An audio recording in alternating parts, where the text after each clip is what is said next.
ಧರ್ಮಸ್ಥಳ ಏನಾಗಿದೆ, ಇದು ಒಂದು ಧಾರ್ಮಿಕ ಕ್ಷೇತ್ರ ಮಾತ್ರ ಅಲ್ಲ, ಒಂದು ಸಾಂಸ್ಕೃತಿಕ ಹಾಗೆಯೇ ಒಂದು ನೈತಿಕ ಮೌಲ್ಯವುಳ್ಳತಕ್ಕಂಥ ಒಂದು ಶಕ್ತಿ ಕೇಂದ್ರ. ಯಾವುದೇ ಒಂದು ಸಮುದಾಯ ಅಥವಾ ಜಾತಿ ಅಥವಾ ವರ್ಗಗಳ ಭೇದ ಇಲ್ಲ ಇಲ್ಲಿ. ಅದರಿಂದ ಇದು ಒಂದು ಸರ್ವ ಜನಾಂಗದ ಮತ್ತು ಒಂದು ಶಾಂತಿಯ ತೋಟ ಅಂತಲೇ ಹೇಳಬೇಕಾಗುತ್ತೆ. ಉಂಡಿಗೆ ಹಾಕಿದಂಥ ಹಣವನ್ನು ಲೋಕ ಕಲ್ಯಾಣಕ್ಕೆ ಉಪಯೋಗಿಸ್ತಕ್ಕಂಥ ಧರ್ಮಾಧಿಕಾರಿಗಳ ಆ ಪರಿಕಲ್ಪನೆ ಏನಿದೆ, ಅವರನ್ನು ನಾವು ಹೃದಯವಂತರು ಅನ್ನಬೇಕು, ಮಾನವೀಯತೆಯ ಉಳ್ಳ ಒಂದು ಮಹಾಪುರುಷ ಅಂತ ಕೂಡ ಅನ್ಬೇಕಾಗತ್ತೆ. ಇಂಥ ಮಹಾಪುರುಷರು ನನ್ನ ಅರ್ಥದಲ್ಲಿ ಒಂದೊಂದು ಶತಮಾನದಲ್ಲಿ ಒಬ್ಬೊಬ್ರು ಹುಟ್ಟಲಿಕ್ಕೆ ಸಾಧ್ಯ. ನಮ್ಮ ದೇಶದಲ್ಲಿ 30% ಸಾವುಗಳು ಇವತ್ತು ಹೃದಯಘಾತದಿಂದ ಆಗ್ತಾ ಇದೆ. ಅಂದರೆ ಇನ್ನೊಂದು ವಿಪರ್ಯಾಸ ಅಂದರೆ 35% ಹೃದಯಾಘಾತಗಳು 40 ಅಥವಾ 45 ವರ್ಷಕ್ಕಿಂತ ಚಿಕ್ಕವರಲ್ಲಿ ಆಗ್ತಾ ಇದೆ. ಒತ್ತಡ, ಈ ಸಿಗರೇಟು ಸೇದಿದಷ್ಟು ದುಷ್ಪರಿಣಾಮ ಬೀಳುತ್ತೆ ಒತ್ತಡ. ಇದೆಲ್ಲ ಕೋವಿಡ್ ಆದಮೇಲೆ ಏನಾದ್ರು ಜಾಸ್ತಿ ಆಯಿತಾ, ಕೋವಿಡ್ ವ್ಯಾಕ್ಸಿನಿಂದ ಜಾಸ್ತಿ ಆಯಿತಾ, ಈ ರೀತಿಯ ಕೆಲವು ವಿಚಾರಗಳನ್ನು ನಾವು ಕೇಳ್ತಾ ಇದ್ದೇವೆ.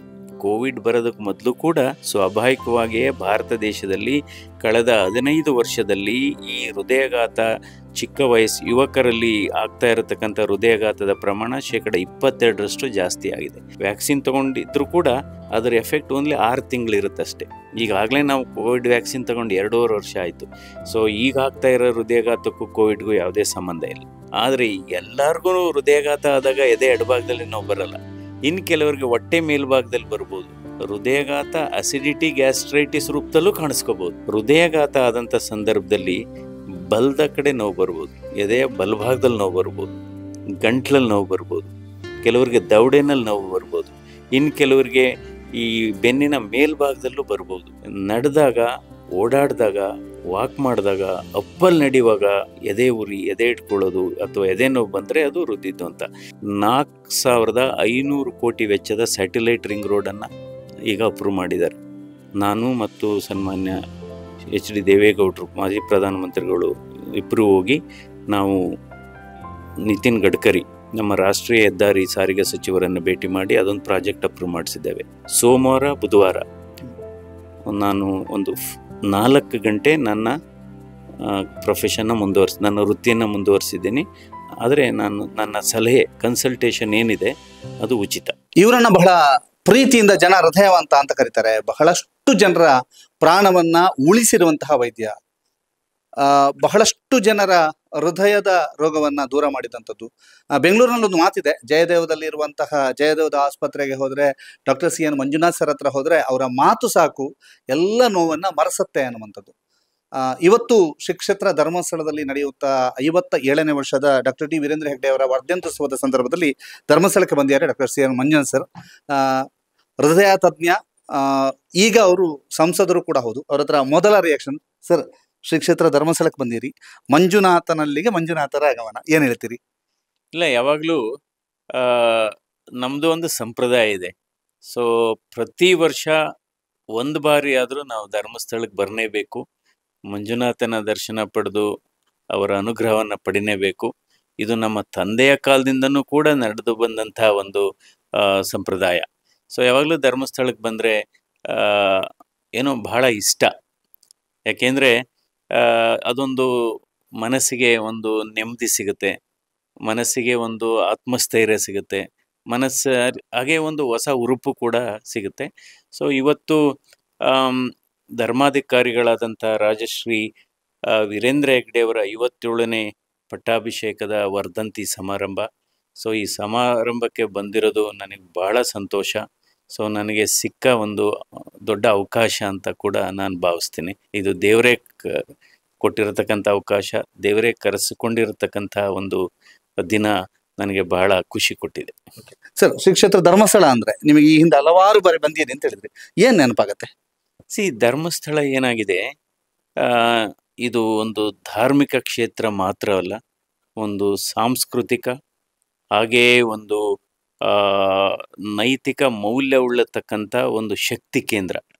ಯಾಕೆಂದರೆ ಧರ್ಮಸ್ಥಳದಲ್ಲಿ ಏನಿದೆ ಅಂದರೆ, ಇಲ್ಲಿ ಯಾವುದೇ ಭಿನ್ನಾಭಿಪ್ರಾಯ ಇಲ್ಲ, ಯಾವುದೇ ಒಂದು ಸಮುದಾಯ ಅಥವಾ ಜಾತಿ ಅಥವಾ ವರ್ಗಗಳ ಭೇದ ಇಲ್ಲ ಇಲ್ಲಿ.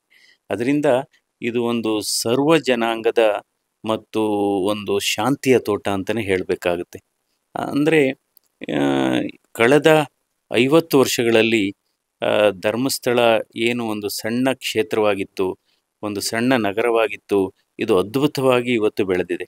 ಬಹುಶಃ ಇದು ಹೇಳದೇ ಆದರೆ ವೀರೇಂದ್ರ ಹೆಗ್ಗಡೆ ಅವರ ಅಧಿಕಾರದ ಅವಧಿಯಲ್ಲಿ ಅಥವಾ ನೇತೃತ್ವದಲ್ಲಿ ಇದು ಒಂದು ಸುವರ್ಣಯುಗ ಅಂತಲೇ ಹೇಳ್ಬೋದು, ಸುವರ್ಣಯುಗ ಅಂತ ಹೇಳ್ಬೋದು. ಹಾಗೆಯೇ ಅವರು ಕೂಡ ಅಷ್ಟೇ. ಈಗೇನಾಗುತ್ತೆ, ನಾವು ಉಂಡಿಗೆ ಎಷ್ಟು ಹಣ ಹಾಕಿದರೂ ನಮ್ಮನ್ನು ಭಕ್ತರು ಅಂತೀವಿ, ಅಥವಾ ನಾವು ಅದೇ ಹಣವನ್ನು ಬಡವರಿಗೆ ನಾವು ಸಹಾಯ ಮಾಡಿದರೆ ನಮ್ಮನ್ನು ದಾನಿಗಳು ಅಂತಾರೆ. ಆದರೆ ಇಲ್ಲಿ ಉಂಡಿಗೆ ಹಾಕಿದಂಥ ಹಣವನ್ನು ಲೋಕ ಕಲ್ಯಾಣಕ್ಕೆ ಉಪಯೋಗಿಸ್ತಕ್ಕಂಥ ಧರ್ಮಾಧಿಕಾರಿಗಳ ಆ ಪರಿಕಲ್ಪನೆ ಏನಿದೆ, ಅವರನ್ನು ನಾವು ಹೃದಯವಂತರು ಅನ್ನಬೇಕು, ಮಾನವೀಯತೆಯ ಉಳ್ಳ ಒಂದು ಮಹಾಪುರುಷ ಅಂತ ಕೂಡ ಅನ್ಬೇಕಾಗತ್ತೆ. ಅಂದರೆ ಇಲ್ಲಿ ಏನಾಗಿದೆ ಅಂದರೆ, ಈ ಪೂಜಾ ಕ್ಷೇತ್ರವನ್ನು ಸೇವಾ ಕ್ಷೇತ್ರವನ್ನಾಗಿ ಮಾರ್ಪಾಡು ಮಾಡಿದ್ದಾರೆ. ಪೂಜಾ ಕ್ಷೇತ್ರವನ್ನು ಅವರು ಸೇವಾ ಕ್ಷೇತ್ರವಾಗಿ ಮಾಡಿದ್ದಾರೆ. ಯಾವಾಗಲೂ ಅಷ್ಟೇ, ಒಂದು ಜ್ಞಾನ ಅಥವಾ ಶಿಕ್ಷಣ ಒಬ್ಬರಿಗೆ ಅಥವಾ ತುಂಬ ಜ್ಞಾನ ಇರುತ್ತೆ ಅಥವಾ ಶಿಕ್ಷಣ ಇರುತ್ತೆ, ಅದು ಅಷ್ಟೇ ಸಾಲದಿಲ್ಲ. ಆದರೆ ಆ ಮಾನವೀಯತೆಯ ಹೃದಯವಂತಿಕೆ ಏನಿದೆ ಅದು ಬಹಳ ಮೆಚ್ಚುವಂಥದ್ದು. ಇಲ್ಲಿ ಈಗಾಗಲೇ ಹೇಳಿದೆ, ಯಾವುದೇ ಒಂದು ಭೇದ ಭಾವ ಇಲ್ಲ ಧರ್ಮಸ್ಥಳದಲ್ಲಿ. ಅಂದರೆ ಇದು ಕೇವಲ ದೇವಾಲಯ ಮಾತ್ರ ಇಲ್ಲಿಲ್ಲ, ಇಲ್ಲಿ ನ್ಯಾಯಾಲಯವೂ ಕೂಡ ಇದೆ ಅಂತ ನನ್ನ ಭಾವನೆ. ಯಾಕೆಂದರೆ ಈಗ ನಾವು ನ್ಯಾಯಾಲಯಕ್ಕೆ ಹಲವಾರು ವ್ಯಾಜ್ಯಗಳನ್ನು ತೆಗೆದುಕೊಂಡು ಹೋಗ್ತೇವೆ. ಆದರೆ ಧರ್ಮಸ್ಥಳದ ಧರ್ಮಾಧಿಕಾರಿಗಳ ನ್ಯಾಯಾಲಯದಲ್ಲಿ ಹಲವಾರು ಕೌಟುಂಬಿಕ ಸಮಸ್ಯೆಗಳನ್ನು ಜನರು ತರ್ತಾರೆ. ಹಲವಾರು ಅವರ ಯಾವುದೇ ಭಿನ್ನಾಭಿಪ್ರಾಯ ವಿಚಾರವನ್ನು ತರ್ತಾರೆ. ಇಲ್ಲಿ ಅದೇ ನ್ಯಾಯಾಲಯದ ತೀರ್ಪನ್ನು ಪುನಃ ಪರಿಶೀಲನೆಗೆ ಅವಕಾಶ ಇದೆ. ಇಲ್ಲಿ ಧರ್ಮಾಧಿಕಾರಿಗಳು ಕೊಡತಕ್ಕಂಥ ಒಂದು ತೀರ್ಪನ್ನು ಭಕ್ತರು ಬಹಳ ಒಂದು ಒಳ್ಳೆಯ ಮನಸ್ಸಿನಿಂದ ಸ್ವೀಕರಿಸಿ ಹೋಗ್ತಾರೆ. ಸೊ ಅದರಿಂದ ಈ ರೀತಿಯಾಗಿದೆ. ಆಮೇಲೆ ಇವತ್ತು ಎಲ್ಲ ಕ್ಷೇತ್ರಗಳಲ್ಲೂ, ಅಂದರೆ ಇವು ಕೇವಲ ಧಾರ್ಮಿಕ ಕ್ಷೇತ್ರಕ್ಕೆ ಮಾತ್ರ ಸೀಮಿತವಾಗಿಲ್ಲ ಅವರ ಚಟುವಟಿಕೆಗಳು. ಇವತ್ತು ಆರೋಗ್ಯ ಕ್ಷೇತ್ರ, ಶಿಕ್ಷಣ ಕ್ಷೇತ್ರ ಮತ್ತು ಗ್ರಾಮೀಣ ಅಭಿವೃದ್ಧಿ, ಮಹಿಳೆಯರ ಸಬಲೀಕರಣ, ಮತ್ತು ಅದರಲ್ಲೂ ಕೂಡ ಅವ್ರದ್ದು ನಿಜವಾಗ್ಲೂ ಧರ್ಮಾಧಿಕಾರಿಗಳ ವೀರೇಂದ್ರ ಹೆಗ್ಗಡೆಯವರ ಪರಿಕಲ್ಪನೆ ಬಹಳ ಮೆಚ್ಚುವಂಥದ್ದು. ಎಲ್ಲೆಲ್ಲಿ ಹಿಂದುಳಿದ ಜಿಲ್ಲೆಗಳಿದೆ, ಹಿಂದುಳಿದ ಹಳ್ಳಿಗಳಿದೆ, ಅದನ್ನು ಆಯ್ಕೆ ಮಾಡಿ ಅಲ್ಲಿ ಜನರ ಬದುಕನ್ನು ಹಸನುಗೊಳಿಸುವಂಥ ಕೆಲಸವನ್ನು ಮಾಡಿದ್ದಾರೆ. ಅದರಲ್ಲೂ ಕೂಡ ಗ್ರಾಮೀಣ ಧರ್ಮಸ್ಥಳ ಗ್ರಾಮೀಣ ಅಭಿವೃದ್ಧಿ ಯೋಜನೆ ಏನಿದೆ, ಅದು ಇಡೀ ರಾಷ್ಟ್ರಕ್ಕೆ, ಇಡೀ ಪ್ರಪಂಚಕ್ಕೆ ಒಂದು ಮಾದರಿ ಒಂದು ಯೋಜನೆ. ಯಾಕೆಂದರೆ ಅದರಿಂದ ಸುಮಾರು 60-70 ಲಕ್ಷ ಗ್ರಾಮೀಣ ಭಾಗದ ಜನರಿಗೆ ಬದುಕನ್ನು ಕಟ್ಟಿಕೊಟ್ಟಿದೆ. ಅದರಲ್ಲೂ ಕೂಡ ಕೆಲವು ಇದು ಉದ್ಯೋಗ ಸೃಷ್ಟಿ ಮಾಡತಕ್ಕಂಥ ತರಬೇತಿ ಮಾಡುವಂಥದ್ದು, ಬಡವರಿಗೆ ಮನೆಯನ್ನು ಕಟ್ಟಿಕೊಡುವಂಥದ್ದು, ಹಾಗೆಯೇ ವಿದ್ಯಾಭ್ಯಾಸಕ್ಕೋಸ್ಕರ ಅದರಲ್ಲೂ ಹಿಂದುಳಿದ ಹಳ್ಳಿ ಭಾಗದಲ್ಲಿ ಇರತಕ್ಕಂಥ ಶಾಲೆಗಳಿಗೆ ಹೆಚ್ಚು ದೇಣಿಗೆ ಕೊಡುವಂಥದ್ದು, ಅಥವಾ ಅವರಿಗೆ ಲೈಬ್ರರಿ ಗ್ರಂಥಾಲಯವನ್ನು ಕಟ್ಟಿಕೊಡುವಂಥದ್ದು, ಅವರಿಗೆ ಪುಸ್ತಕಗಳನ್ನು ಕೊಡುವಂಥದ್ದು, ಇದೆಲ್ಲ ಅವರ ನಿಜವಾಗ್ಲೂ ಬಹಳ ಒಂದು ಅದ್ಭುತವಾದ ಚಿಂತನೆ. ಅಂದರೆ ಅವರು ಒಂದು ಸಮಾಜ ಸುಧಾರಕರಾಗಿದ್ದಾರೆ, ಸಮಾಜದಲ್ಲಿ ಸುಧಾರಣೆಯನ್ನು ತಂದಿದ್ದಾರೆ. ಈಗ ನೋಡಿ, ನಮ್ಮ ರಾಜ್ಯದಲ್ಲಿ ಬಹುಶಃ 70% ಜನ ಧೂಮಪಾನವನ್ನು ಮಾಡ್ತಾರೆ ಅಥವಾ ಮದ್ಯಪಾನವನ್ನು ಮಾಡ್ತಾರೆ. ಆದರೆ ಇದೊಂದು ಬಹುಶಃ ನನ್ನ ಗಮನಕ್ಕೆ ಬಂದಂಥ ಒಂದೇ ಒಂದು ಕ್ಷೇತ್ರ, ಒಂದೇ ಒಂದು ಸ್ಥಳ ಇಲ್ಲಿ ಮದ್ಯಪಾನ ಇಲ್ಲ ಅಂಥದ್ದು. ಅದು ಬಹಳ ಒಂದು ದೊಡ್ಡ ಸಾಧನೆ. ಸೊ ಹಾಗಾಗಿ ಮಹಿಳೆಯರ ಸಬಲೀಕರಣಕ್ಕೂ ಕೂಡ ಹೆಚ್ಚು ಒತ್ತನ್ನು ಕೊಟ್ಟಿದ್ದಾರೆ ನಿರಂತರವಾಗಿ. ಅಂದರೆ ಇವತ್ತು ಏನಾಗಿದೆ, ಮಹಿಳೆಯರ ಶೋಷಣೆ ಆಗ್ತಾ ಇದೆ. ಅದರಲ್ಲೂ ಇವತ್ತು ಮದುವೆಗಳು ಬಹಳ ದುಬಾರಿ ಮತ್ತು ವರದಕ್ಷಿಣೆ ಪಿಡುಗು. ಸೊ ಇದರ ವಿರುದ್ಧ ಒಂದು ಈ ದೇಶಕ್ಕೆ ಸಂದೇಶವನ್ನು ಕೊಡಬೇಕು ಅಂತ ಹೇಳಿ ಅವರು ಸಾಮೂಹಿಕ ಮದುವೆಗಳನ್ನು ಉಚಿತವಾಗಿ ಇಲ್ಲಿ ಮಾಡ್ತಾ ಇದ್ದಾರೆ. ಸೊ ಅವರಿಗೆ ಬದುಕನ್ನು ಕಟ್ಟಿಕೊಡ್ತಾ ಇದ್ದಾರೆ. ಹೀಗಾಗಿ ಒಂದು ಅವರು ವಿಶ್ವಮಾನವ ಅಂತಲೇ ಹೇಳಬೇಕಾಗುತ್ತೆ. ಅವರು ಒಂದು ವಿಶ್ವಮಾನವನೇ ಅಂತ ಹೇಳಬೇಕಾಗುತ್ತೆ. ಅವರು ಹೃದಯವಂತರು. ಎಲ್ಲ ಸರ್ವ ಧರ್ಮಗಳನ್ನು ಕೂಡ ಒಗ್ಗೂಡಿಸಿ, ಅಂದರೆ ಬಡವರನ್ನು ಮುಂದೆ ತರಬೇಕು, ಬಡವರ ಕಣ್ಣೀರನ್ನು ಒರೆಸಬೇಕು, ಸಮಾಜದಲ್ಲಿ ಸಮಾನತೆಯನ್ನು ನಾನು ತೋರಿಸಬೇಕು ಅನ್ನೋ ದೃಷ್ಟಿಯಲ್ಲಿ ಕೆಲಸ ಮಾಡಿದ್ದಾರೆ. ನಿಜವಾಗ್ಲೂ ಇಂಥ ಮಹಾಪುರುಷರು ನನ್ನ ಅರ್ಥದಲ್ಲಿ ಒಂದೊಂದು ಶತಮಾನದಲ್ಲಿ ಒಬ್ಬೊಬ್ಬರು ಹುಟ್ಟಲಿಕ್ಕೆ ಸಾಧ್ಯ. ಸರ್, ನೀವು ಹೃದಯ ತಜ್ಞರಾಗಿ ಬಹಳ ದೊಡ್ಡ ಹೆಸರುವಾಸಿ, ಬಹಳಷ್ಟು ಜನರ ಜೀವ ಉಳಿಸಿದಿರಿ.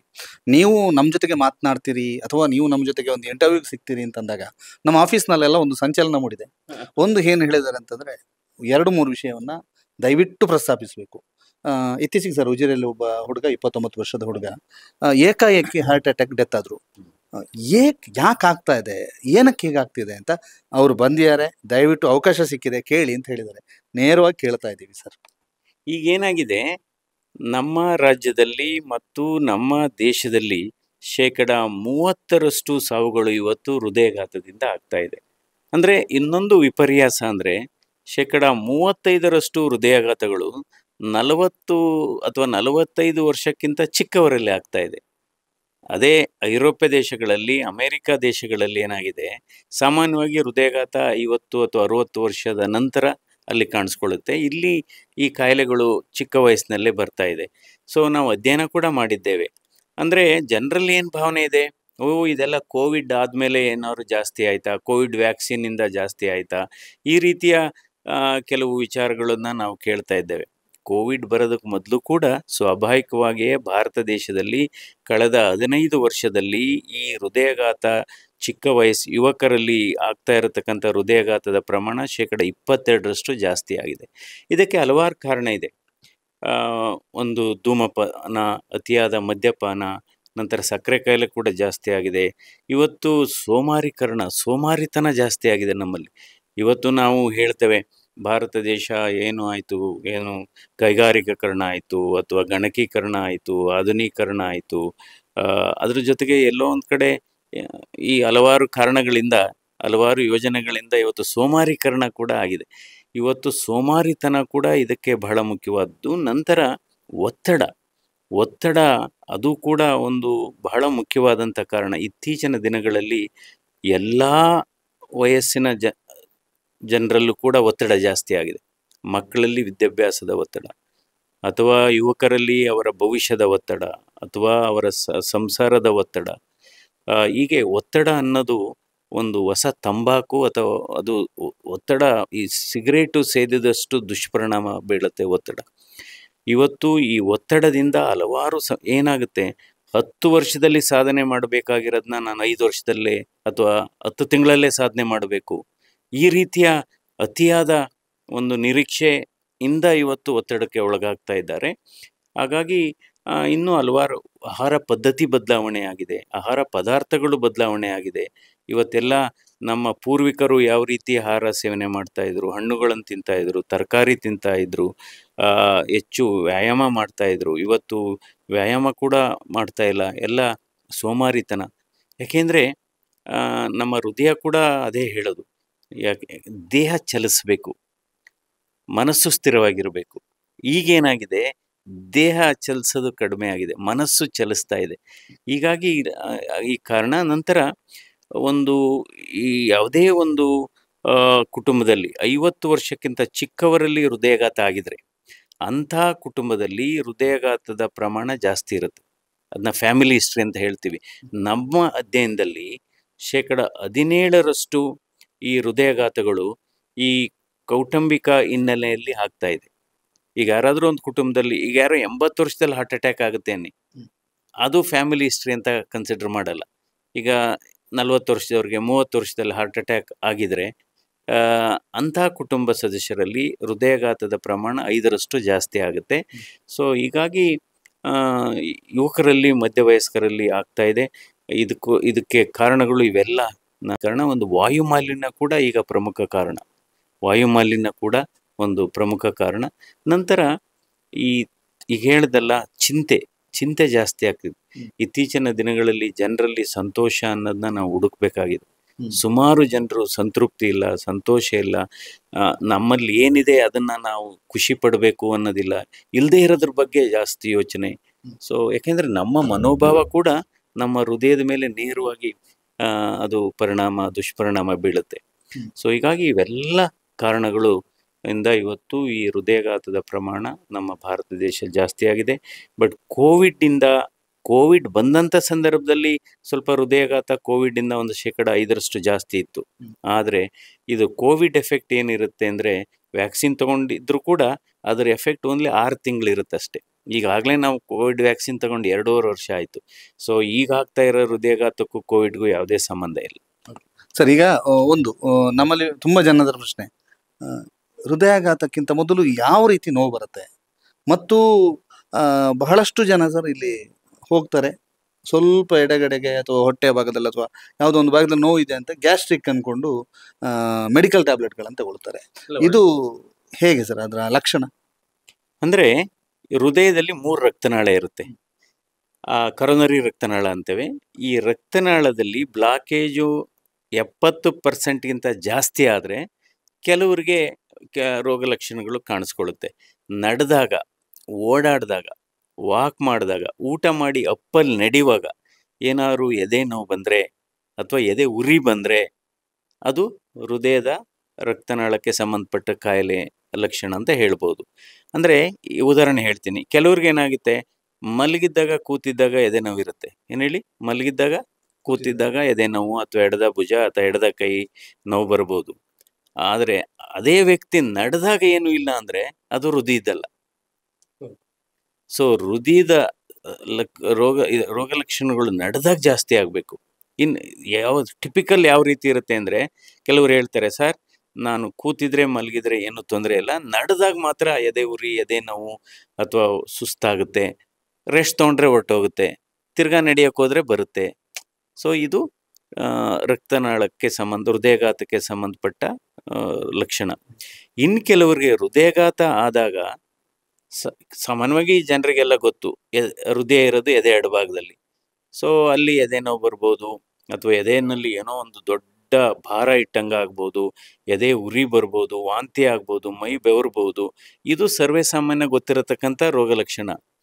ಆದರೆ ಎಲ್ಲರಿಗೂ ಹೃದಯಾಘಾತ ಆದಾಗ ಎದೆ ಎಡಭಾಗದಲ್ಲಿ ನೋವು ಬರಲ್ಲ. ಇನ್ನು ಕೆಲವರಿಗೆ ಹೊಟ್ಟೆ ಮೇಲ್ಭಾಗದಲ್ಲಿ ಬರ್ಬೋದು, ನೋವು ಬದಲು ಉರಿ ರೂಪದಲ್ಲಿ ಬರ್ಬೋದು. ಉರಿ, ಅದ್ರ ಜೊತೆಗೆ ವಾಂತಿ, ನಂತರ ಮೈ ಬೆವರೋದು, ಮೇಲ್ನೋಟಕ್ಕಿಂತ ಅಸಿಡಿಟಿ ಗ್ಯಾಸ್ಟ್ರೈಟಿಸ್ ಅಂತ ಭಾವಿಸ್ತಾರೆ ಜನ. ಸೊ ಅದರಿಂದ ಹೃದಯಾಘಾತ ಅಸಿಡಿಟಿ ಗ್ಯಾಸ್ಟ್ರೈಟಿಸ್ ರೂಪದಲ್ಲೂ ಕಾಣಿಸ್ಕೋಬೋದು. ಸೊ ಎಷ್ಟೋ ಜನ ನಾನು ನೋಡಿದ್ದೇನೆ, ಇಲ್ಲ ಇದು ಹೊಟ್ಟೆ ಮೇಲ್ಭಾಗದಲ್ಲಿ ನೋವು ಬಂತು ನನಗೆ, ನಂತರ ವಾಂತಿ ಆಯಿತು, ಮೈ ಬೆವರ್ತು, ನಾವು ಅಸಿಡಿಟಿ ಅಂತ ಸುಮ್ಮನೆ ಆಗ್ಬಿಟ್ವಿ ಡಾಕ್ಟ್ರೆ, ಅದು ನೋಡಿದರೆ ಆಮೇಲೆ ಬೆಳಗ್ಗೆ ಹೊತ್ತಿಗೆ ಅವ್ರು ಇರಲೇ ಇಲ್ಲ, ಹಾಗೆ ಹೀಗೆ ಅಂತ ಹಲವಾರು ಪ್ರಕರಣಗಳನ್ನು ನೋಡಿದ್ದೇವೆ. ಇನ್ನು ಕೆಲವರಿಗೆ ಹೃದಯಾಘಾತ ಆದಂಥ ಸಂದರ್ಭದಲ್ಲಿ ಬಲದ ಕಡೆ ನೋವು ಬರ್ಬೋದು, ಎದೆಯ ಬಲಭಾಗದಲ್ಲಿ ನೋವು ಬರ್ಬೋದು, ಗಂಟ್ಲಲ್ಲಿ ನೋವು ಬರ್ಬೋದು, ಕೆಲವರಿಗೆ ದವಡೆನಲ್ಲಿ ನೋವು ಬರ್ಬೋದು, ಇನ್ನು ಕೆಲವರಿಗೆ ಈ ಬೆನ್ನಿನ ಮೇಲ್ಭಾಗದಲ್ಲೂ ಬರ್ಬೋದು. ಅದರಿಂದ ಯಾವುದೇ ಈ ರೀತಿಯ ರೋಗ ಲಕ್ಷಣಗಳು ಬಂದಾಗ ಉದಾಸೀನ ಮಾಡ್ದೇನೆ ತಾವು ಹತ್ತಿರದ ಆಸ್ಪತ್ರೆಗೆ ಹೋಗಿ ಒಂದು ECG ಮಾಡಿಸ್ಬೇಕು. ಒಂದು ಸಣ್ಣ ರಕ್ತ ಪರೀಕ್ಷೆ ಇದೆ, ಅದೊಂದು ಟ್ರೋಪೋನಿನ್ ಟೆಸ್ಟ್ ಅಂತೀವಿ, ಎಲ್ಲ ಕಡೆ ಇದೆ ಅದು. ಸೊ ಈ ರೀತಿ ರೋಗ ಲಕ್ಷಣಗಳನ್ನು ನಾವು ಕಾಣ್ತೇವೆ. ಇನ್ನು ಕೆಲವರಿಗೆ ಸೈಲೆಂಟ್ ಹಾರ್ಟ್ ಅಟ್ಯಾಕ್ ಅಂತ ಆಗುತ್ತೆ. ಸೈಲೆಂಟ್ ಹಾರ್ಟ್ ಅಟ್ಯಾಕ್ ಅಂದರೆ ಅವ್ರಿಗೆ ಎದೆ ನೋವು ಇರೋದಿಲ್ಲ, ಚೆನ್ನಾಗಿರ್ತಾರೆ, ಇದ್ಕಿದ್ದಂಗೆ ಉಪ್ಸ, ದಮ್ಮು, ರಾತ್ರಿ ಹೊತ್ತು ಮಲಗಿದ್ದಾಗ ಉಸಿರು ಕಟ್ಟಿದಂಗೆ ಆಗೋದು. ಸೊ ಇದು ಸ್ವಲ್ಪ ವಯಸ್ಸಾದವರಲ್ಲಿ ಜಾಸ್ತಿ, ಸಕ್ಕರೆ ಕಾಯಿಲೆ ಇದ್ದವರಲ್ಲಿ ಜಾಸ್ತಿ. ಸೊ ಇವೆಲ್ಲ ರೋಗ ಲಕ್ಷಣಗಳು. ಇನ್ನು ಕೆಲವರಿಗೆ ಹಾರ್ಟ್ ಅಟ್ಯಾಕ್ ಆಗೋದಕ್ಕೆ 5 ನಿಮಿಷ ಮೊದಲು ಕೂಡ ಯಾವುದೇ ಸಿಂಪ್ಟಮ್ಸ್ ಇರೋದಿಲ್ಲ. 5 ನಿಮಿಷದಿಂದೇನೂ ಸಡನ್ನಾಗಿ ಚೆಸ್ಟ್ ಪೇನ್ ಬಂದು ಕೊಲ್ಯಾಪ್ಸ್ ಆಗೋ ಅಂಥ ಪ್ರಕರಣಗಳು ಇದ್ದಾವೆ. ಯಾಕೆಂದರೆ ಕೆಲವ್ರು ನಾವು ನೋಡಿದ್ದೇವೆ, ಸರ್ ನಾನು ತಿರುಪತಿ ಬೆಟ್ಟ ಹತ್ತು ಬಂದೆ ಲಾಸ್ಟ್ ವೀಕು, ನಂತರ ಶಬರಿಮಲೆಗೆ ಹೋಗಿ ಬಂದೆ, ಚೆನ್ನಾಗಿದ್ದೆ, ಅದ್ಯಾಕೆ ಹಿಂಗಾಯಿತು ಹಾಗೆ ಹೇಗೆ ಅಂತ. ಏನಾಗುತ್ತೆ, ಈ ಬ್ಲಾಕೇಜ್ಗಳು ಕ್ರಮೇಣವಾಗಿ ಡೆವಲಪ್ ಆದರೆ, ಈಗ 50% ಇರುತ್ತೆ 2 ವರ್ಷದಿಂದ, 50-60% ಇರುತ್ತೆ, ನಂತರ ಮುಂದಿನ ವರ್ಷ 80 ಆಗುತ್ತೆ. ಅಂಥವ್ರಿಗೆ ಈ ಸಿಂಪ್ಟಮ್ಸ್ ಗೊತ್ತಾಗುತ್ತೆ ನಡೆದಾಗ. ಅದಕ್ಕೆ ಹೇಳಿದೆ, ನಡೆದಾಗ, ಓಡಾಡಿದಾಗ, ವಾಕ್ ಮಾಡಿದಾಗ, ಅಪ್ಪಲ್ಲಿ ನಡೆಯುವಾಗ ಎದೆ ಉರಿ, ಎದೆ ಇಟ್ಕೊಳ್ಳೋದು ಅಥವಾ ಎದೆ ನೋವು ಬಂದರೆ ಅದು ಹೃದಯದ್ದು ಅಂತ.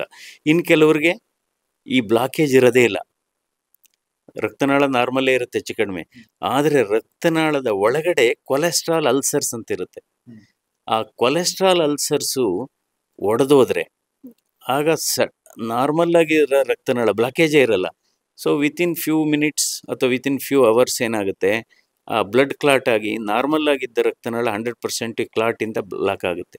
ಅದೇ ಸಡನ್ನಾಗಿ ಯಾವುದೇ ಮುನ್ನೆಚ್ಚರಿಕೆ ಇಲ್ಲದೇ ಕೆಲವ್ರಿಗೆ ಆಗುತ್ತೆ. ಸೊ ಈ ರೀತಿ ಹೃದಯಾಘಾತದ ಲಕ್ಷಣಗಳು.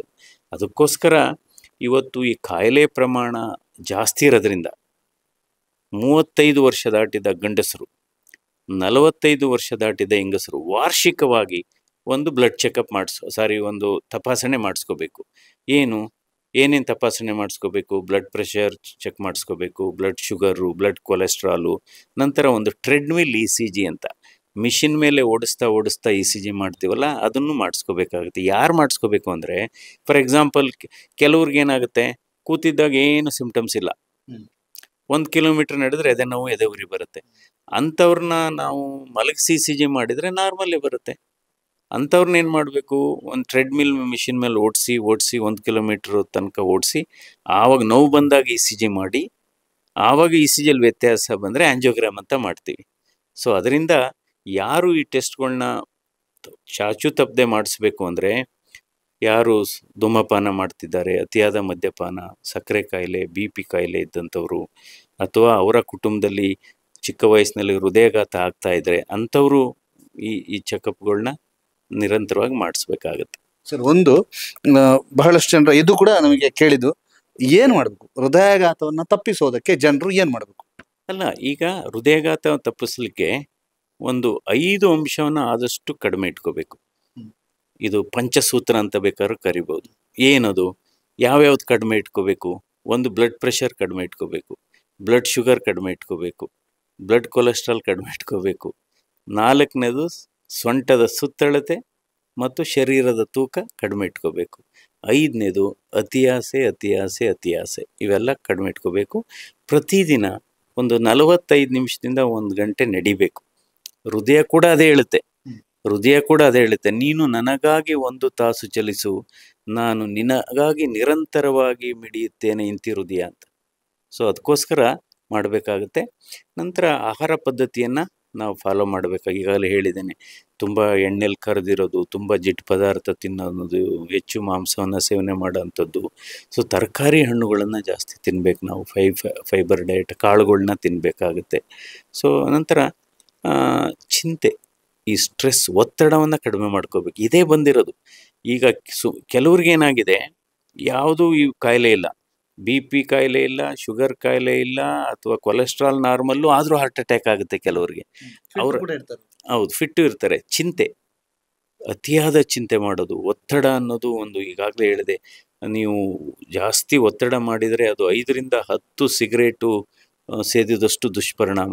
ಇನ್ನು ಕೆಲವರು ಸಿಟ್ಟಿಂಗ್ ಡಿಸೀಸ್ ಅಂತ ಇದೆ, ಒಂದೇ ಸ್ಥಳದಲ್ಲಿ 4ರಿಂದ 5 ಗಂಟೆ ಸತತವಾಗಿ ಕೂತ್ಕೊಂಡು ಏನೋ ಹರಟೆ ಹೊಡೆಯುವಂಥದ್ದು, ಅಥವಾ ಏನಾದರೂ ಸುಮ್ಮನೆ ಕಾಲ ಕಳೆಯುವಂಥದ್ದು. ಆದರೆ ಅದು 5 ಸಿಗರೇಟು ಸೇದಿದಷ್ಟು ದುಷ್ಪರಿಣಾಮ, ಸಿಟ್ಟಿಂಗ್ ಡಿಸೀಸ್ ಅಂತ. ಅದು ಸಿಟ್ಟಿಂಗ್ ಡಿಸೀಸ್ ಅಂತಲೇ ನಾವು ಹೇಳ್ತೇವೆ. ಸೊ ಅದರಿಂದ ಇವೆಲ್ಲ ಇದು ಮಾಡ್ಕೋಬೇಕು. ನಂತರ ಕೆಲವು ಈ ಪರಿಸರದಲ್ಲಿ ಔಷಧ ಅಲ್ಲದ ಔಷಧಿಗಳಿದ್ದಾವೆ, ಅವನ್ನು ಪಾಲನೆ ಮಾಡಬೇಕು. ಈ ಔಷಧ ಅಲ್ಲದ ಔಷಧಿಗಳು ಏನಪ್ಪ ಅಂದರೆ, 1, ಬಿಸಿಲಲ್ಲಿ ಸ್ವಲ್ಪ ಹೊತ್ತು ನಡಿಬೇಕು. 2ನೇದು ವ್ಯಾಯಾಮ ಮಾಡಬೇಕು. 3ನೇದು ಮಧ್ಯ ಉಪವಾಸ. 4ನೇದು ನಗು ಇರಬೇಕು ನಮ್ಮ ಜೀವನದಲ್ಲಿ. ಸ್ವಲ್ಪ ನಿಮ್ಗೆ ಇಷ್ಟ ಇದೆಯೋ ಇಲ್ವೋ, ನಗು ಇರಬೇಕು. ನಂತರ ಮಧ್ಯ ವಿಶ್ರಾಂತಿಯನ್ನು ತೆಗೆದುಕೋಬೇಕು. ನಂತರ ಉತ್ತಮ ಗೆಳೆಯರ ಬಳಗವನ್ನು ಕಟ್ಕೋಬೇಕಾಗುತ್ತೆ. ಇವೆಲ್ಲ ಬಹಳ ಮುಖ್ಯ. ನಂತರ ಒಂದು ಕೃತಜ್ಞತೆ ಇರಬೇಕು. ಯಾರಾದರೂ ನಿಮಗೆ ಸಹಾಯ ಮಾಡಿದರೆ ಅವ್ರನ್ನ ನೆನಪುವಂಥದ್ದು, ಅವ್ರ ಬಗ್ಗೆ ಒಳ್ಳೆ ಮಾತನಾಡುವಂಥದ್ದು, ಅದು ಔಷಧ ಅಲ್ಲದ ಔಷಧಿ. ನಂತರ ಕುಟುಂಬ ಸದಸ್ಯರೊಡನೆ ಊಟ ಮಾಡುವಂಥದ್ದು. ನಂತರ ಬೇರೆಯವರ ಜೊತೆ ಮಾತನಾಡುವಂಥದ್ದು, ಬೇರೆಯವರ ಬಗ್ಗೆ ಮಾತನಾಡಬಾರ್ದು, ಬೇರೆಯವರ ಜೊತೆ ಮಾತನಾಡುವಂಥದ್ದು. ನಂತರ ತರಕಾರಿ ಮತ್ತು ಹಣ್ಣುಗಳು, ಅದು ಕೂಡ ಔಷಧ ಅಲ್ಲದ ಔಷಧಿ. ಮೆಡಿಟೇಷನ್ನು, ಯೋಗ. ನಂತರ ಒಳ್ಳೆಯ ಗೆಳೆಯರ ಬಳಗ ಬಹಳ ಮುಖ್ಯವಾದದ್ದು. ನಾನು ಏನು ಹೇಳಿದೆ ಈ ಪಟ್ಟಿ, ಇದನ್ನೆಲ್ಲ ನಾವು ಜೀವನದಲ್ಲಿ ಅಳವಡಿಸ್ಕೋಬೇಕಾಗತ್ತೆ. ಇದರಲ್ಲಿ ಎಲ್ಲೂ ಸಿಗೋದಿಲ್ಲ. ಇದು ಎಲ್ಲಿ ಅಂಗಡಿನಲ್ಲೂ ಸಿಗೋದಿಲ್ಲ, ಇದು ಸಿರಿಂಜಸ್ಸಲ್ಲೂ ಇಲ್ಲ, ಅಥವಾ ಯಾವುದೇ ಔಷಧಿ ಬಾಟಲಲ್ಲೂ ಇಲ್ಲ, ಯಾವುದೇ ಅಡ್ಡ ಪರಿಣಾಮನೂ ಇಲ್ಲ. ಈ ರೀತಿ ನಮ್ಮ ಜೀವನವನ್ನು, ಬದುಕನ್ನು, ಜೀವನ ಶೈಲಿಯನ್ನು ಮಾರ್ಪಾಡು ಮಾಡ್ಕೋಬೇಕಾಗುತ್ತೆ.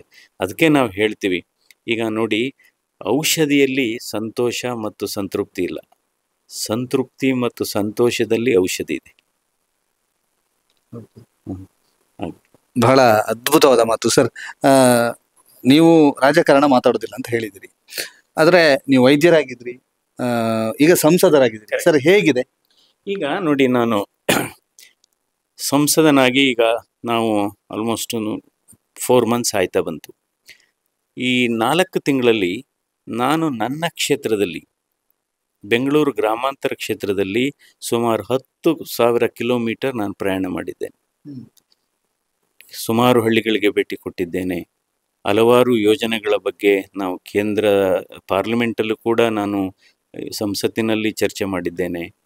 ಕೆಲವು ಕೇಂದ್ರ ಸಚಿವರನ್ನು ಕೂಡ ನಾನು ಭೇಟಿ ಮಾಡಿದ್ದೇನೆ. ಅದರಲ್ಲಿ ಕೆಲವು ಬಹಳ ಮಹತ್ವಾಕಾಂಕ್ಷಿ ಯೋಜನೆಗಳನ್ನು ಕೂಡ ನಾವು ಅನುಮೋದನೆ ಮಾಡಿಸಿದ್ದೇವೆ. ಒಂದು STRR ರೋಡ್ ಅಂತ, ಸ್ಯಾಟಲೈಟ್ ರಿಂಗ್ ರೋಡ್, ಬೆಂಗಳೂರಲ್ಲಿ 4,500 ಕೋಟಿ ವೆಚ್ಚದ ಸ್ಯಾಟಲೈಟ್ ರಿಂಗ್ ರೋಡನ್ನು ಈಗ ಅಪ್ರೂವ್ ಮಾಡಿದ್ದಾರೆ.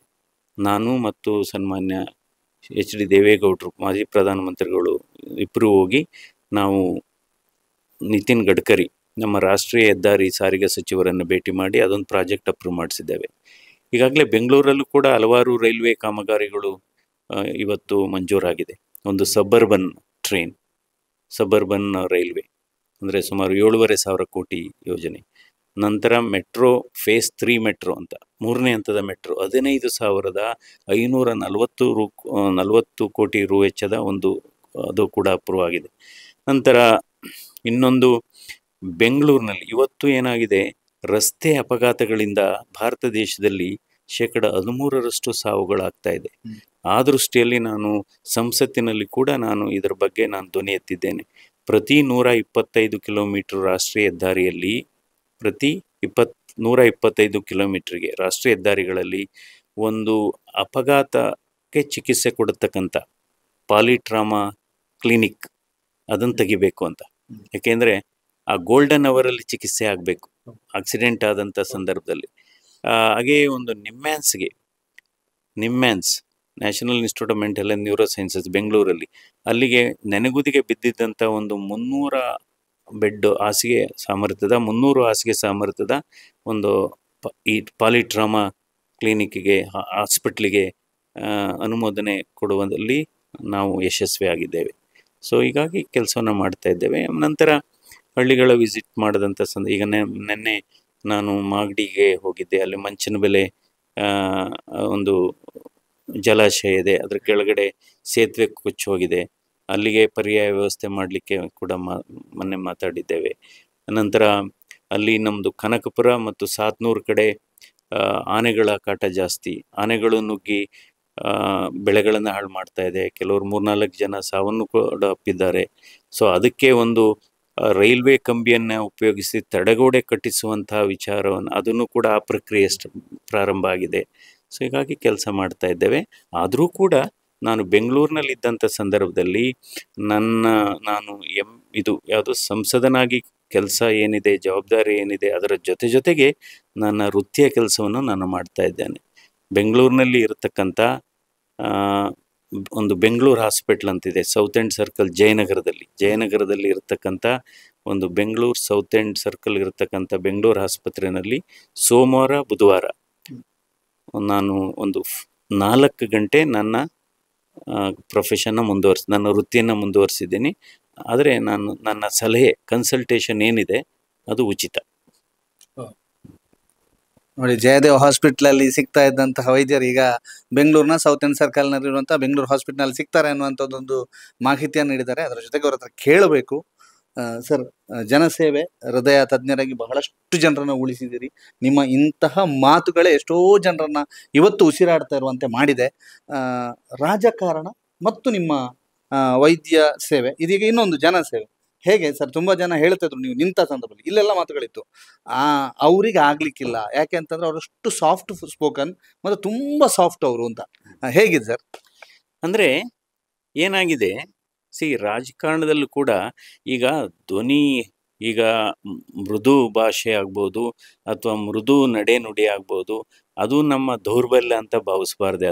ಅದು ನಮ್ಮ ಸಂಸ್ಕಾರ, ನಾವು ಬೇರೆಯವರಿಗೆ ಕೊಡತಕ್ಕಂಥ ಗೌರವ. ನಾನು ನಿರ್ದೇಶಕನಾಗಿ ಮತ್ತು ಹೃದ್ರೋಗ ತಜ್ಞನಾಗಿ ಮತ್ತು ಜಯದೇವ ಹೃದ್ರೋಗ ಆಸ್ಪತ್ರೆಯಲ್ಲಿ ನಾನು ನಿರ್ದೇಶಕನಾಗಿ ಕೆಲಸ ಮಾಡತಕ್ಕಂಥ ಸಂದರ್ಭದಲ್ಲಿ ಹಲವಾರು ಕ್ರಾಂತಿಕಾರಿ ಸುಧಾರಣೆಗಳನ್ನು ತಂದಿದ್ದೇವೆ. ಇಡೀ ರಾಜ್ಯಕ್ಕೆ, ರಾಷ್ಟ್ರಕ್ಕೆ ಒಂದು ತೋರಿಸ್ಕೊಟ್ಟಿದ್ದೇವೆ. ಒಂದು ಸರ್ಕಾರಿ ಸ್ವಾಯತ್ತ ಸಂಸ್ಥೆಯನ್ನು ಪಂಚತಾರ ಖಾಸಗಿ ಆಸ್ಪತ್ರೆ ಮಟ್ಟಕ್ಕೆ ನಿರ್ವಹಣೆ ಮಾಡಬಹುದು ಎನ್ನುವುದನ್ನು ಈ ರಾಷ್ಟ್ರಕ್ಕೆ ತೋರಿಸ್ಕೊಟ್ಟಿದ್ದೇವೆ.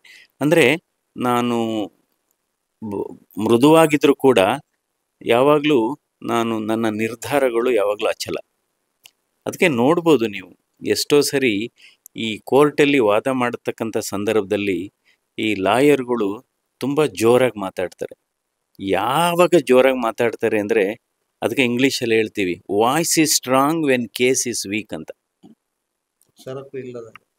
ಆ ಥರ. ಅದಕ್ಕೋಸ್ಕರ ಈಗ ನಮ್ಮ ನಿರ್ಧಾರಗಳಲ್ಲಿ ನಾವು ಯಾವಾಗಲೂ ಗಟ್ಟಿ ಇರಬೇಕು ನಿರ್ಧಾರಗಳಲ್ಲಿ.